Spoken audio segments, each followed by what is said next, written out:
All right, so let's begin with the Mac tools installation. So if you go right here to the documentation, and of course we can need the documentation, I'm gonna go here and it says, okay, installing dependencies, you need Node. We kind of covered that already with the Expo CLI. So if I go here, it says, okay, so you will need to install Watchman. All right, so if you go right here, it says brew. So what is brew? So brew works just like the npm. The thing is that with the npm, we install dependencies for Node.js. With brew, we install things for our computer, to use on the terminal.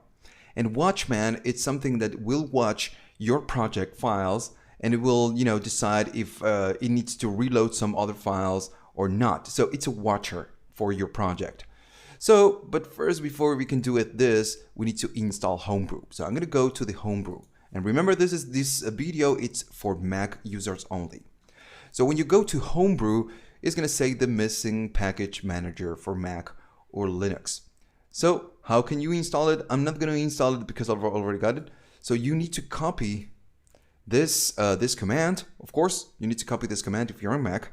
And you will need to go to the terminal, and just paste it right here and then just run it.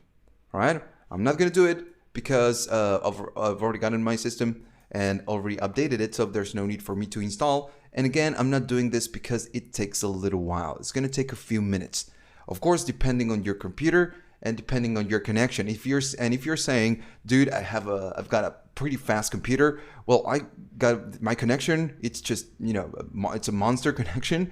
And this computer, it's SSD, 16 gigabytes. So it's pretty fast. And it's still going to take a while.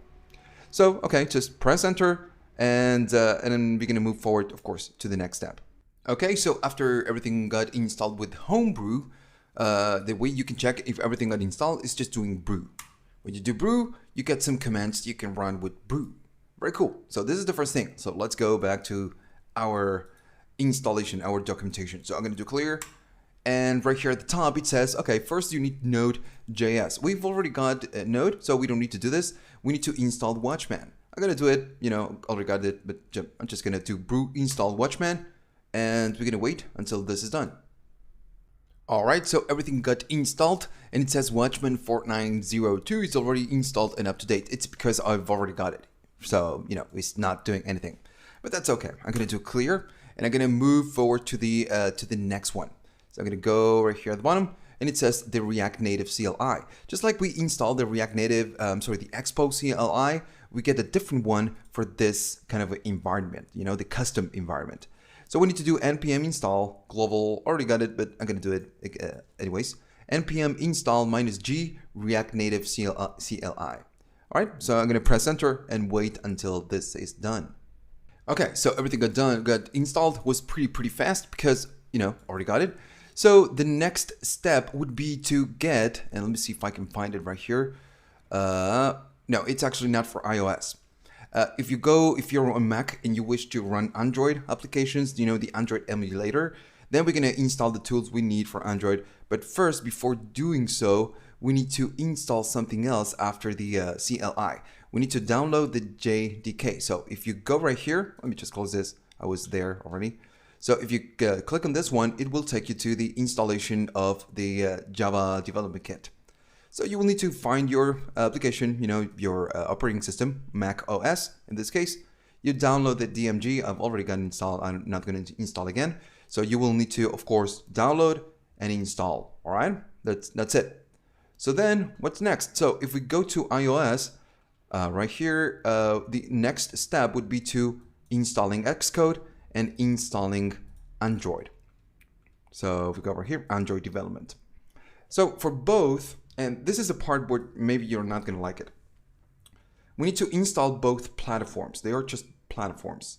The Android development environment and the iOS, which is the Xcode. And you will need both if you want to build for iOS and Android. Now, these platforms, of course, they are just like programs and they run simulations of the real operating system. So if you want to build for both, you will need to download both. So I'm going to tell you with iOS, and then much later we're going to do with Android. I'm going to add a section, but this Android will cover for Mac users and Windows users. Since right now we are doing just iOS, I'm going to show you with iOS. So I'm going to open the App Store, and if you go to the App Store, you're going to go here and say Xcode and select it. And of course, I get it because I've already got it. I'm not going to reinstall. And again, this download will take a long time. Could take, of course, depending on your connection in your computer, could take from, I don't know, 1 hour or maybe a little bit less, 40 minutes. And if you have a slow connection, well, it's going to take hours. Sorry, guys. This one weighs like 4 gigabytes or maybe a little bit less or maybe a little bit more. So again, it's going to take a while. You will need to download and install. So I'm going to tell you, once you got it installed, it's going to show something like this. Of course, I'm recording this post course, but that's okay. Now, when you get this, when you're running Xcode and everything gets installed in your computer, you need to do some additional steps. So it says the easiest ways, whatever, Mac Store, we've already got it installed. Let's assume that you got it in your system. And then it says command line tools. When we run the simulation for iOS, we will trigger from the command line of our project. So we need to install this command line tools. How we can do it? Pretty simple. I'm going to go to Xcode. Once you get Xcode selected, you need to go to Xcode and go to Preferences. So once there, you go to Locations, and at the bottom, you're going to see something that says Command Line Tools, and it's going to be like empty. Now, if you click it, you're going to get this, which is the latest command tools for Xcode. You already get it when you install Xcode. The only thing you need to do is just select it. That's it. And that's it. That's the only thing we need to do with Xcode. If you're planning on running Android, you're going to see that Android, it's much more complicated than this. With Xcode, we just download this. It takes a while.